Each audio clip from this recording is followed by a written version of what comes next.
This is the WJTS News. In the news tonight, Jasper hires former Northeast Dubois principal. Oakland City man facing sexual misconduct charges. And Jasper man looking at theft charges. Kirk Uxal will be in with sports, and our WJTS Informed segment continues. All to come on WJTS TV News.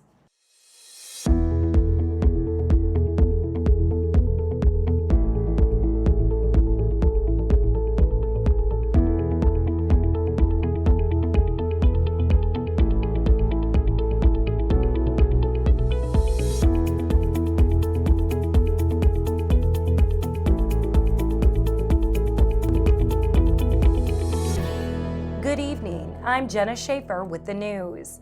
Northeast Dubois High School principal Tina Fox is joining the Greater Jasper family. The Greater Jasper School Board announced Fox as their new Director of Curriculum, Instruction, and Assessment during their monthly meeting on Monday night. Jasper agrees to let Fox work as principal at Northeast Dubois until the end of February. Northeast Dubois Superintendent Bill Hoaxang says he's working a transition plan for the remainder of the school year and says they will be ready for school board approval at the regular February meeting. Fox is leaving Northeast Dubois High School after serving as principal for 10 years. Jasper High School Principal Brian Wilson also made board members aware of special experiences students had last year at last night's meeting. Students had the chance to take part in CPR training, create a device to help monitor diabetes, and much more. The high school principal says these experiences were made possible through the Patoka Valley Career and Technical Co-op. The board also approved a $2,750 consulting agreement with Angie Sander to help with the pre-kindergarten program. This program is eligible for funding from the state's On My Way pre-K program and is certified by Paths to Quality.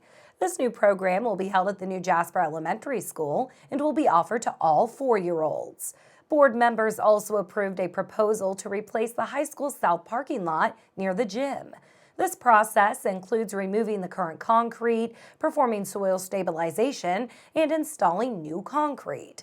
For more information about last night's meeting, you can head to our website at WJTS.tv. An Oakland City man is facing sexual misconduct charges. Indiana State Police began investigating 22-year-old Brett Williams after receiving information about him having a sexual relationship with a female less than 16 years old. Police say Williams was aware the female was less than 16 years old and say the alleged incident took place between January 1st and January 3rd. Williams was arrested at his residence on Saturday afternoon on the active warrant.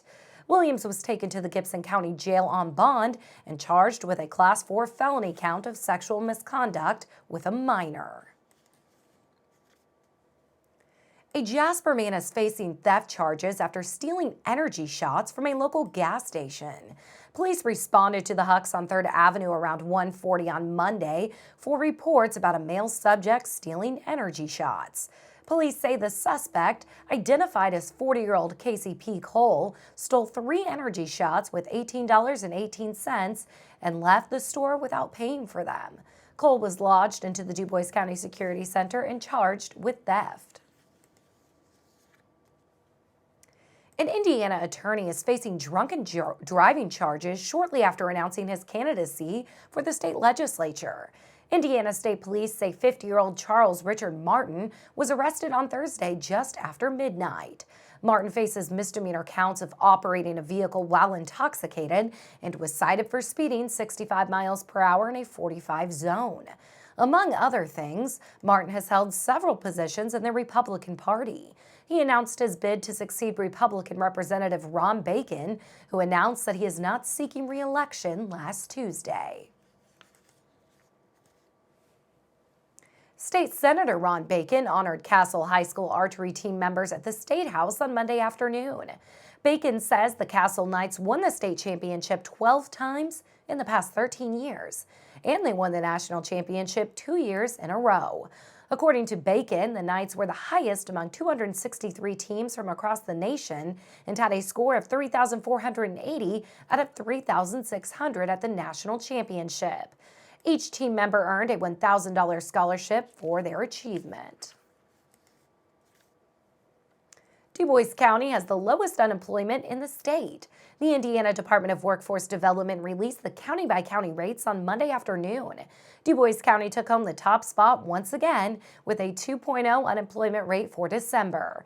This is a slight decrease from November's unemployment of 2.3% numbers. For the surrounding counties, they include Martin at 2.1%, Davies at 2.4%, Spencer and Perry at 3.2%, Orange at 3.1%, Pike at 3.3%, Crawford at 4.2%, and Warwick at 2.7%. The statewide unemployment rate for December was 3.2%. The Dubois RAC Operation Roundup program ended the year on a high note. Including the last grant, the program gave $31,024 in grants to the community in 2019. Hayesville Park was granted $2,426 to install lights at the park's softball field. Tim Eckstein accepted the grant on behalf of Hayesville Park from Roundup trustee Bruce Henke. And more exciting news is on the way. Including the first round of grants this year, Dubois RAC has given over $400,000 back to the community since the program started in 2011. Dubois RAC is accepting applications for the next round of grants until 4 p.m. on February 28th. Grant applications can be found at DuboisRAC.com in the community section, at the Dubois RAC office by calling 812-482-5454 or sending an email to Kyla Jones at KylaJ@DuboisRAC.com. Freedom Reigns Therapeutic Riding Center is looking for volunteers. The Riding Center is a not-for-profit, accredited organization and focused on improving the bodies, minds, and spirits of children and adults with disabilities through horsemanship. No experience is necessary to volunteer. Volunteers are asked to give around 90 minutes of time one evening per week. Training is provided. The next training session is from 10 a.m. to noon at the Freedom Reigns facility on Saturday, February 22nd. The first week of March is the first session for riders. 2 sessions are held every evening on Tuesdays, Wednesdays, and Thursdays. Freedom Reigns is located at 1077 North Meridian Road in Jasper. If you are interested in volunteering, call Linda Clem at 812-631-1725. United Way is lending a helping hand to Washington's Longfellow Park.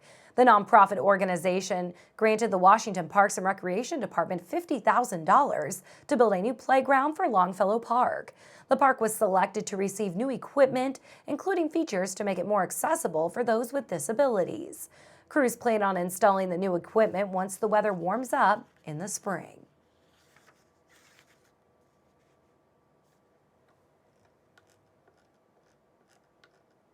The DNR Division of Forestry is working with conservation groups and stakeholders in updating their 2010 Forest Action Plan. This plan is a 10-year strategic document that considers conditions and trends of forest resources in the state and provides long-term strategies to address threats. The plan encompasses Indiana's approximately 5 million acres of forest land.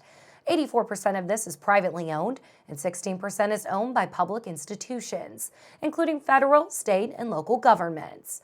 Public meetings will be scheduled to discuss the draft. Dates and locations will be posted online when available. A draft of the plan's update is available for public comment at dnr.in/gov/forestry until March 27th. The final plan will be released in early summer. We'll take a look at your weather forecast when we come back on 18 WJTS.